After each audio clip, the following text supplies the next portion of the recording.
Welcome back to Energetically You. Today, I'm thrilled to have a deep conversation with Theresa Levine. She struggles as a successful mompreneur with trauma, ADHD, and high-functioning anxiety escalated into chaos, stuckness, and self-doubt. And this led her on her own journey to regain inner peace, confidence, and self-love. I love her transparency, and I'm so excited to dig into all of this with her. She goes on to say in her bio that she learned effective ways to get unstuck, release pain, self-sabotage, and unwanted feelings with processes that cultivated desired emotions and created a totally different outcome that previously seemed impossible to attain. I know that EFT Tapping is one of her main modalities, but I know that she has others. So let's see what she has to say. She has helped female entrepreneurs and moms to work on their mental, emotional, physical, and spiritual health for over 25 years with an evolving blend of energy psychology, emotional freedom technique, also known as EFT Tapping, and Chakra Strategies. Her methods empower the effective release of anxiety, distractions, trauma, and limiting patterns so that her clients can get present, feel happier, and be more fulfilled as they align their values and vision for the future with the actions they take in their business and daily life. She lives in Washington, D.C. with her husband, Jeff, their 4 boys, and 2 yellow labs. Ooh, we have labs in common. And she is also the host of her own podcast called Becoming More Me podcast. So let's dive in. Welcome, Theresa. I'm so thrilled for this conversation. I know that we have a lot in common, and you are an expert on all things aligning mompreneurship, motherhood in general, all of the anxiety and things that go along with juggling these massive unknowns, really. So I'm so excited to dive in. Why don't you introduce yourself a little bit to my listeners and tell us, how was your Mother's Day? Oh, well, I'm Theresa Levine. My Mother's Day was fabulous. I hope yours was as well. I am a mom of 4 boys and kind of a serial entrepreneur. I've been in different iterations of my business for the last 25-ish years and always love the new ways that it's unfolding and the new ways that I get to help people and also level myself up as I do it. That's the fun of entrepreneurship, right? And I live in Maryland, not too far from Annapolis, which is near DC and Baltimore for those that aren't as familiar with Maryland. And my boys, like we were saying before we started, I've got a 5-year-old, an 8-year-old, 12-year-old, and a 16-year-old. It's a big spread. There was a first marriage in there, and then the other 3. The first was in my first marriage, and then the other 3 are with my current husband. And they span 12 years, and we've got 4 different school systems as that result of the varying ages. So it's been a year. It's been a year of a lot of growth, but I love it. I know that even just on Mother's Day morning, I was talking with my husband, just saying, I can really see the results of my own work, my own self-work, my own work with other therapists and such, really showing up for me in this time in my life. And I love it when we have opportunities to verify that our work is working. Yeah. So thanks for having me, Megan. I meant to say that first too. Thank you so much. I'm happy to be here. I'm excited to talk. I know that we've got so much cool stuff to cover. So thank you for having me on your show today. Oh, my pleasure. Well, so many follow-up questions. Like, first of all, props, 4 boys, such a spread. It must be challenging at times, but very rewarding. And I don't know about you, but I felt like I was privileged to have all of these wellness tools during the pandemic, not because it got me particularly like in a better place in terms of my business. It was more like I could see in comparison to a lot of my peers, like I just mentally managed it a little bit better, it's not that it was easy, but I knew that there's these things, if I just keep doing these certain daily things that, we would get through it. Even though, the one of the perspective hardest and the consciousness make a huge difference in the way that you receive everything that's happening and the way that you process it. Totally. So let's talk about anxiety, because I think that it's something like that you personally have struggled with. I don't know if you have, I'm sure that that's like a client that you often attract, and maybe you've seen it in any of your children. I don't know, but it's something that I feel like it's more and more very openly talked about. But I also feel like that's relatively new, like that it's the stigma is being removed, and more people are feeling that they can seek support and community around these kinds of issues. I sure hope so. Because I think that on some level, we all deal with it from time to time. There's that nervous energy that we could use some help dissipating. And of course, it can come up in much stronger ways for different people at different times. I've certainly had my share of it. I noticed it getting a lot worse for me as I probably had my third and fourth child. And, my fourth child was only a couple of years before we went into the pandemic. And I was really glad I had those tools going into the pandemic. I hadn't really had any major anxiety episodes, I guess. I never really had like large panic attacks or anything. I don't want to take away from people that do. But I would have these moments of just really severe panic. And I suppose maybe they were panic attacks. I really get that like heavy feeling in my chest and that racing heartbeat and just really feel out of control. I remember having one of those, at the beginning of the pandemic, just kind of melting into a puddle in my husband's arm in the shower one day and just feeling like, man, I have tools and I feel like this. Like, I can't even imagine how people who don't do, because I knew, like, even in that state of just, crying my eyes out, being scared and fearful and full of all the emotions that I really try to manage and I know don't serve me. Even in that moment, I knew that tomorrow I'd feel differently. And that was a moment, and that I just needed to work to get more present and to understand what was real and what was being perceived and distorted by my mind. So yeah, anxiety is, I tend to have more of like a high functioning anxiety, I guess I would call it, where typically it propels me to do more and do better. But high functioning anxiety normally goes hand in hand with perfectionism and things like that, which I have called myself a recovering perfectionist for a while. And I'm proud of the way that I've been able to adopt more of a done is better than perfect kind of attitude about things. But yeah, I sure hope that it's becoming more well received by people, because we've all got stuff to process. We've all got things that make us nervous and get us out of whack. And there's so many great tools and modalities that can help us get back to the present moment where typically all really is well. Yeah. So I want to get into the modalities that you work with, but first, I think it's from what you were saying about, understanding that it's a moment. It's a lot about having less fear in actually feeling what we're feeling, because a lot of times it's just like, people feel, and I felt like this, if I actually go there, like all the way there, like, will I come out of it? Or, like, is it this passing moment?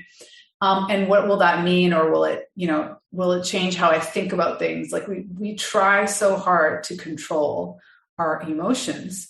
And I feel like that is really a disservice to the process, right? Like we can get... Oh, goodness. There's so much to say about everything that you just said, because it's express. We want, when a baby is born, we want them to cry. We want them to express themselves. And then from the moment they can finally talk, we're telling them to shove it down and to be quiet and everything else.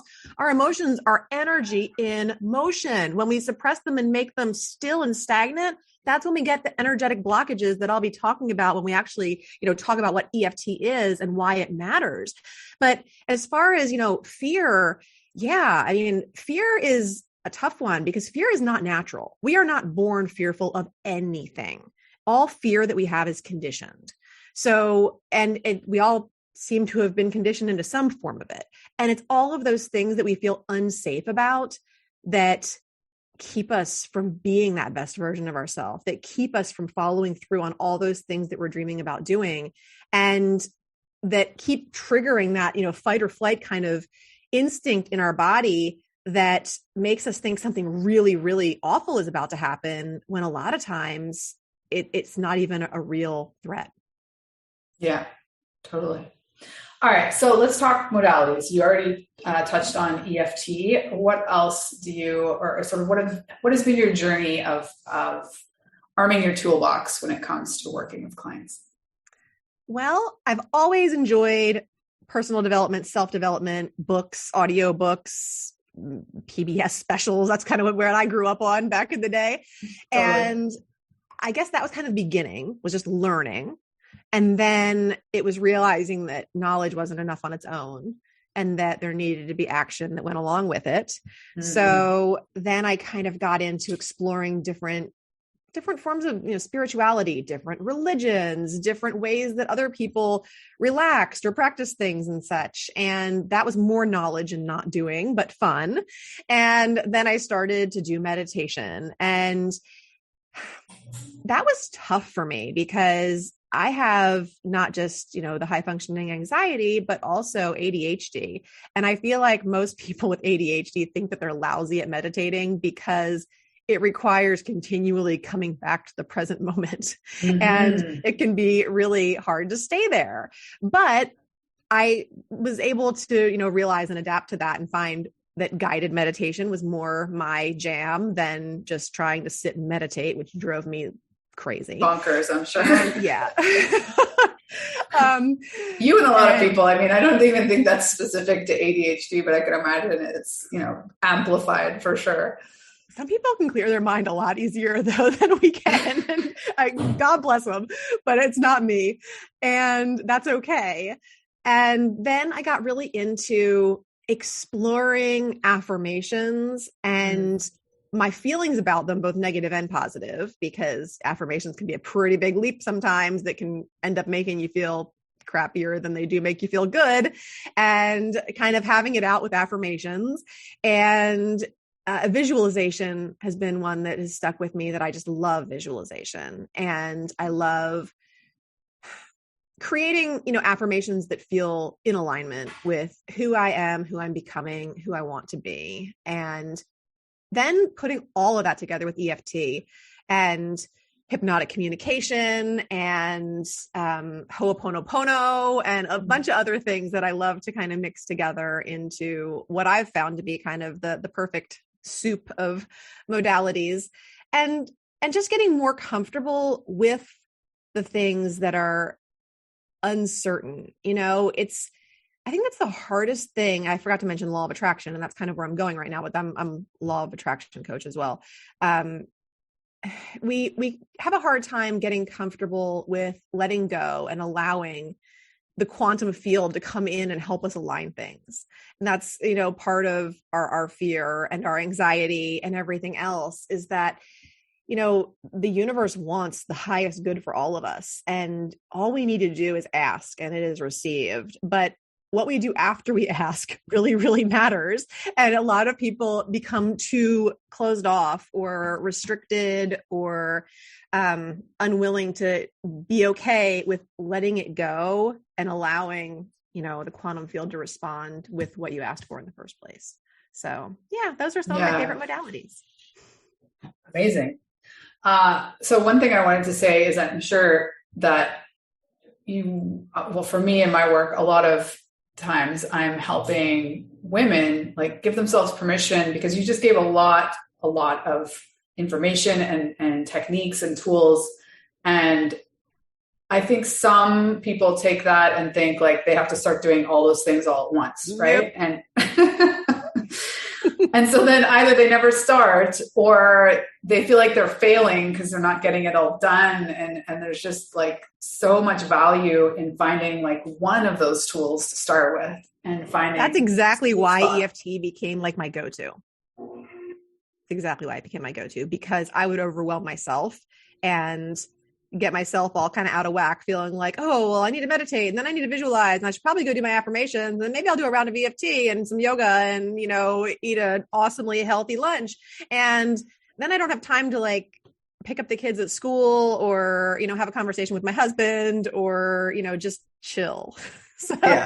no, Just do what I actual loved about nothing. EFT was that I could do a round of EFT that could bring me pretty much the same benefits, if not better, than all of those things combined in 3 to 5 minutes. And that really, really fit into my crazy busy life. Amazing. All right. So let's dive right into EFT. Tell us all the things. Okay, cool. I'll kind of start at the beginning because I don't even think we've identified what EFT is. And I would hate to have people thinking we're on this podcast talking about like electronic funds transfers or something, when it's actually emotional freedom techniques. And it's been around for a while, although most people, for whatever reason, seem to think it's new. The combination of things that have created it are, some is ancient Chinese medicine, which has been around for thousands of years, and some is more, modern psychology. And it's only been known as EFT since the 90s, but similar, versions of it that became EFT have been around for 40 some years. So as long as me.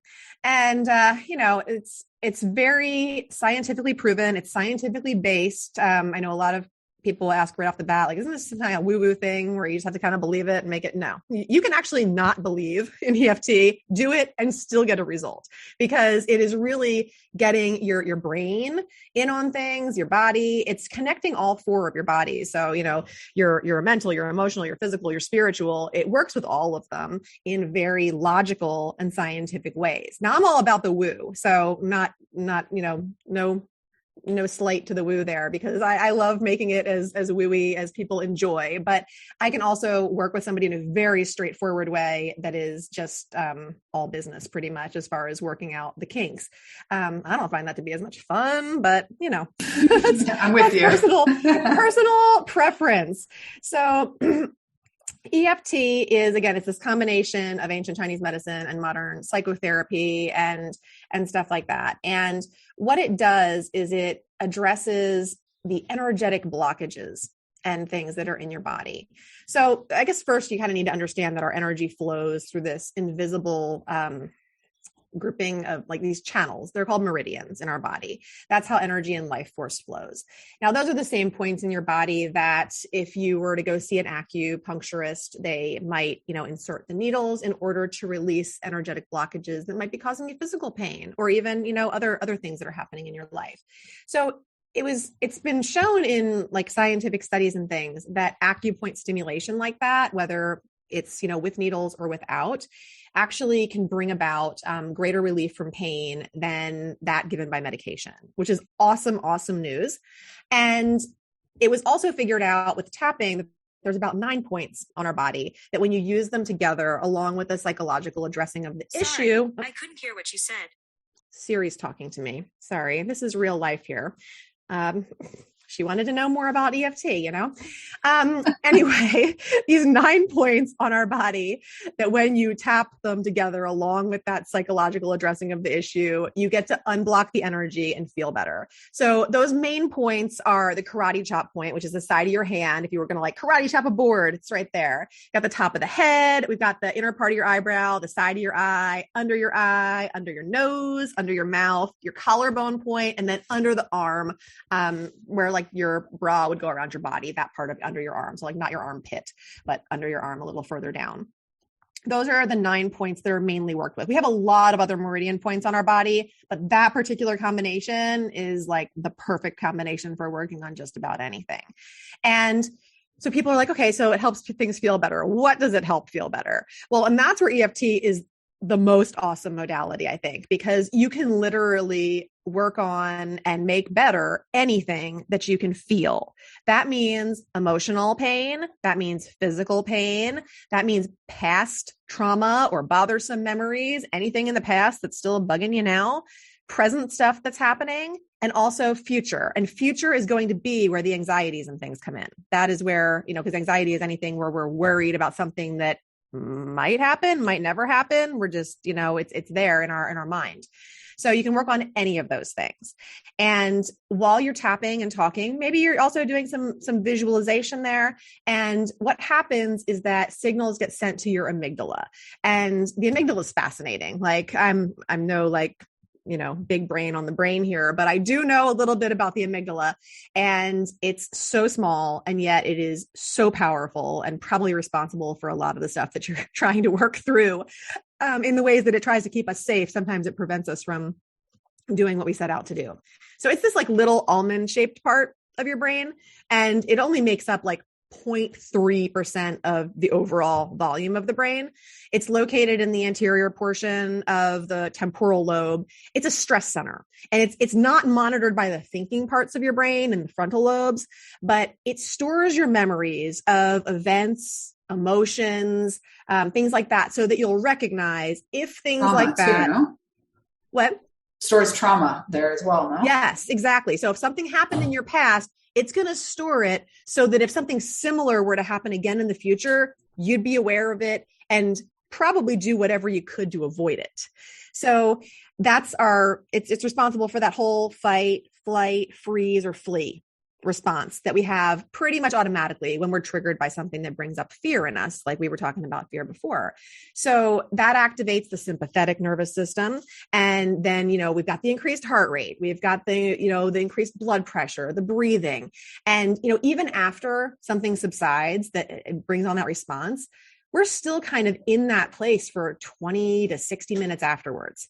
It's a lot of time to be living in the stress response, because during that time too, you've got your cortisol stress hormone pumping up in your body, and that does not do good things. And when the cortisol is up, then we can't have the feel-good hormones up at the same time. It's like a one or the other deal in the body. So a lot of negative effects to the health can happen when we're in that state. And unfortunately, in this day and age, a lot of people are in a stress response state a lot of the time. And it's showing up in a lot of ways that we really don't want it to. So while the stress response could happen sometime when it's really helpful, like if you were to have a car accident or something truly threatening where you really do need to get through it, it may also happen like if you're on a first date or heading into the boardroom to do a presentation or going to a job interview or something. And there it's not going to serve you as well. And or checking your email right before you go to bed. Yes. Oh, geez. Yeah. Stay away from the email before bed. Stay away from it first thing in the morning too. That's my best advice around the email. Have some set times of the day for the email or anything that's going to have that potential unknown in it.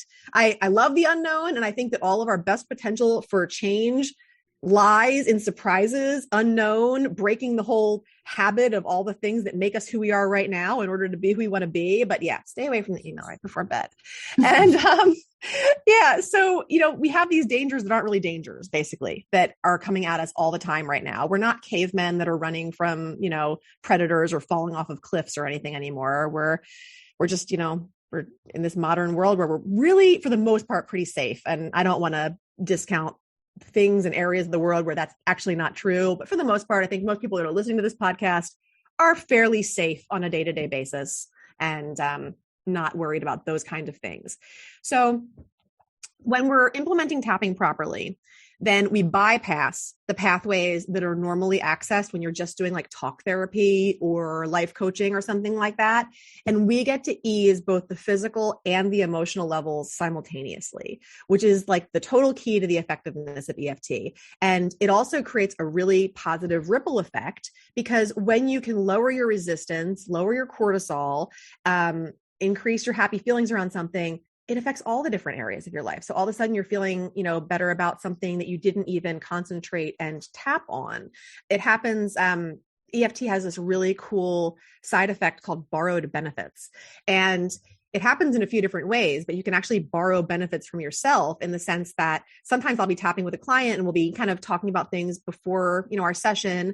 And, maybe we're going to be working on some limiting beliefs that they have in their business, but they've also got a cold at the same time. And they're like, oh man, I'm sorry, I have a sore throat and this cough right now. And, it's okay. We'll get through it. I'm like, okay, well, let's note, like, how are you feeling about that sore throat and that cough right now? We're not going to tap on it, but let's just at least take note of what's happening in your body. And we do. And at the end of the tapping session, even though we don't talk about their cold or their sore throat after that, 10 times out of 10, they say, oh my God, my cold symptoms feel so much better. Like, how did that happen? And that's the borrowed benefits. You're actually improving that while you're working on the other thing.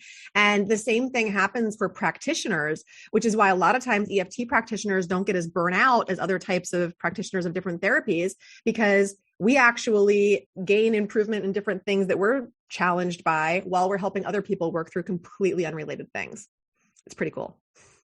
Totally amazing. So essentially it's helping us have a more open, consistent flow of energy of whatever needs to be moved through and then eventually out of the body, correct? Yeah. I mean, it can be said that any dis-ease in our body or mind comes from an energetic blockage. So when we can remove that blockage, we feel good. We feel calm. We have that inner peace that seems so elusive to so many of us.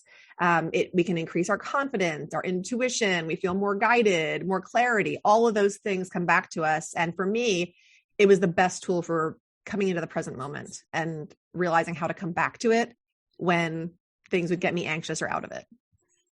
Amazing. So can you tell us a little bit about writing these scripts? Because you could find on YouTube, and maybe you have also available, like sort of general tapping scripts, which I'm sure are very helpful, but correct me if I'm wrong. I'm guessing they're that much more powerful the more personalized the script gets. Is that correct? Yes, of course. And that's why, working with a practitioner is so valuable, because you can really have somebody understand the perspective that's needed and what really needs to be concentrated on in order to move the block. But I guess the things to understand and not everything is scripted, I think, and, we talked about this a little bit, but what I'd love to give your listeners is a chance to see you and I do some tapping together. Tapping is very visual, so it's a little hard to do it on a podcast. But when we're done here, we can hone in on whatever came up that we talked about that was like the juiciest thing we want to work on. And we'll do a tapping round, and then they can shoot me an email, Theresa@TheresaLearLevine.com. Just put energetically you in the subject line, and I will make sure that you get that special exclusive tapping round that's just for your listeners. That'll be able to show people kind of how it works. But as far as creating scripts, EFT really likes it when you get specific. So even when we're trying to figure out what we're going to tap on after this, we're going to need to dial into like one thing, which always kind of, I know for me, at least in the beginning, kind of felt like I needed to like cut off limbs in order to get down to that. Like, what is that one thing you want to work on right now, and get really specific about it. But when you work on that one thing and you clear it, it is not likely to come back. So it's really about getting to the root and being really specific. So if you're working on a physical pain, it's speaking into what that's feeling like for you, what that looks like for you, how it's affecting you, and really letting all of the negative aspects come forward. In a world where toxic positivity is like almost celebrated, EFT really allows you to say how you really feel, and be okay with that, and allow it to be cleared so that you can genuinely feel differently as a result of allowing yourself to focus on the negative for a little bit, which I think is way better than pretending the negative doesn't exist, shoving it down and giving yourself more blockages than you already have. So, we always start out EFT tapping in generally it's the karate chop point, that side of the hand point where you're tapping there. Sometimes it's the sore spot, which is that area kind of on your chest. If you were to have your hand over your heart and extend your fingers up, and there's that sore spot where, maybe if you did some chest presses or something yesterday, you also feel it.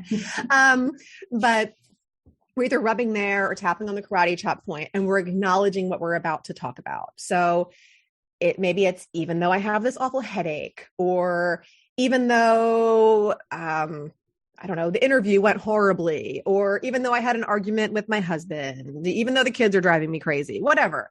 I love, accept, and forgive myself. If you can manage those words. I often say how some people, depending on what we're working on, they don't feel those things. And it's kind of like those affirmations that felt like too big of a leap. Sometimes we need to personalize it to where you are right now.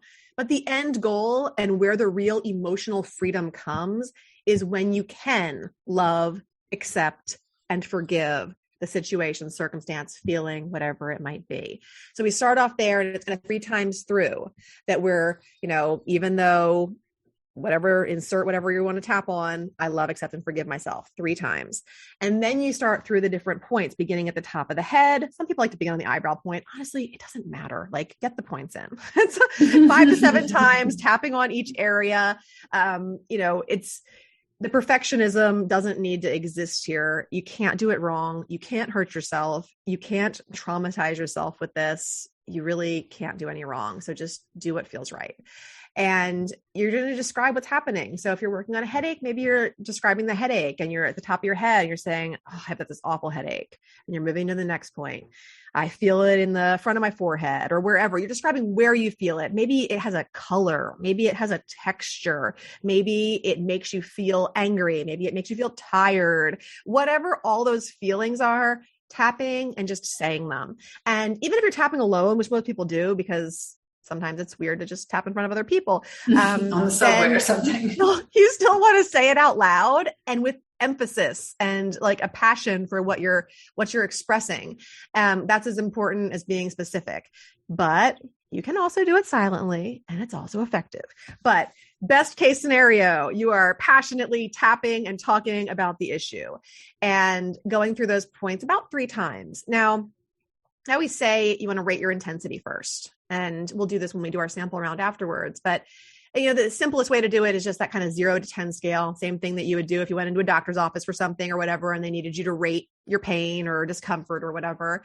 So 0 is like feeling amazing. 10 is it's off the charts bad. And write it down before you do that tapping round, because a lot of times so much changes in such a little period of time that you second guess yourself and you miss out on what an empowering tool this is and how amazing it is to be able to take your own well-being, your own results and outcomes into your own hands and make a big change. So write it down. And then after you've gone through, 3 rounds of the tapping points, then assess it again. Take a nice deep breath, feel your body, feel what's going on. Think about the situation again. The situation should be top of mind while you're going through the tapping too. And think how you feel about it now. And maybe ask yourself the question, what came up for me? And examine what's going on inside of you now and what's changed. Now, if the intensity is gone, like let's say you started at like an 8 or 9, it was really bothering you, whatever it was, and now you're at a 4 or a 5, it's a good time then to start adding in some of the more positive things. Maybe instead of just talking about the negative aspects of the headache, you're tapping and saying, I'm open to releasing this tension and allowing it to dissipate. Or I'm open to the possibility that I don't need to have this headache for the rest of my day, or that kind of thing. And whatever feels true for you. And ultimately, you want to tap until you're at whatever feels good for you. Some people, scales are funny. And some people get so hung up on like rating their pain that sometimes I'll just say 5 to begin with. Like, let's just call a starting point and then you're going to know if it went up or down. But, and some people will never allow themselves a 0, and I found the same thing. Nutrition coaching was something that I did long before this and also led me to this because it seems so superficial compared to what I could accomplish with people with deeper methods with their nutrition and the whole mind, body, spirit combination. But I would notice like people would be like rating how they would eat for the day. And, for some people, let's say it was like a 0 to 5 scale for eating. Some people would easily give themselves a 5, like even though they had a cookie after dinner or something, and they'd be like, heck yeah, it was awesome. I feel great. Awesome day. Some people would have a bite of a cookie and they'd be like, 0 2 or 0 or whatever, like it's a total failure. So sometimes I struggle with the whole scale thing, but the main thing is that you want to notice what's shifting and how it's shifting and what's changing for you and what you're becoming more conscious about. And literally you'll feel different at the end of that round. It was the craziest thing to me the first time I tried it, because the first time that I actually tapped, it was literally just on like general anxiety, feelings of stress and things. And at the same time, pretty sure I had COVID. Didn't know it at the time, but pretty sure I had it. Felt like absolute dog do. And I was at this retreat. I got sick on the way to the retreat. So I never would have actually showed up with my yucky germs and awful feelingness had I been sick before the retreat. But I was like already there and feeling awful. And I was like, okay, I might as well go participate. And thank God I did, because it opened my eyes to how to actually apply this to my life. And as I tapped on my anxiety and my stress, my throat felt better. My congestion started to clear. I was like, this is some crazy voodoo magic. Like, what is going on here? But it was that powerful. And then I was like, holy crap, like I just did that. Nobody else did that. I did that. Those were my words, my thoughts, my feelings, my issues. I just worked them out in like 5 minutes. Like I need to learn everything there is to know about this modality and help other people do it with much bigger, badder things than my general anxiety and COVIDiness. Yeah. Well, I think it's empowering on so many levels. Like one, to your point, you immediately physically feel better, even if you don't believe in it, even if you're not buying it, like it changes your state, physical state. And then two, the power to shift these things completely on your own. And I think it also operates on this assumption that, you know, you're bringing in what you're trying not to admit to yourself or really like marinated, maybe you're bringing it closer in first and allowing yourself to be okay with feeling it and then release it. And that process of, you know, sometimes when we just have this active energy of trying to resist how we're actually feeling, it just becomes stronger. Yeah. And I don't know about you, but I work with a lot of fellow coaches in one way or another. And I've felt this way too myself, that because we know better, we should be doing better and we shouldn't be having a bad day or experiencing these super petty feelings or even, you know, going there. Like, you know, we help other people get out of this all the time. Why the heck are we in it right now?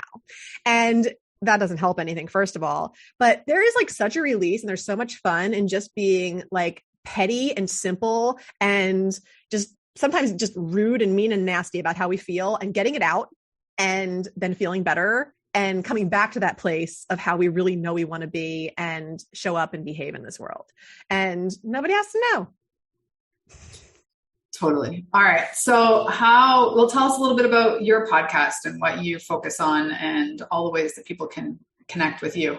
Sure. So I have the Becoming More Me podcast, and it was born about a year. I think I need to do like a celebratory 1-year anniversary episode coming up really soon. But I finally like unboxed my mic and allowed myself to figure out how to use it about a year ago after it like sat off to the side, like taunting me for a very long time. Yeah, like, I think we all did that. Like, what am I here for?